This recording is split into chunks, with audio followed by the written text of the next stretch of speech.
થોડી થોડી ખામીઓ હશે એ મતલબ નજરઅંદાજ કરવાની છે।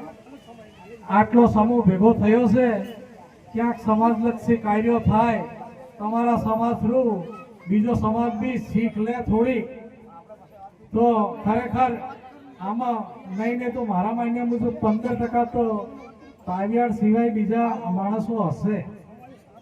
તો આ રીતે એક આપણો આદિવાસી સમાજને લગતું કોઈ કાર્ય થાય એમ, અને ખાસ કરીને અહીંયા વ્હાઈટ દાંતપુરી ભક્તો વધારે દેખાય છે એટલે એમના માટે ખાસ કહું છું, દાંતમાં તો બધું કે જ છે પણ બાપાનો એક શબ્દ છે કે સોરું બગડતા નથી હો, બરોબર?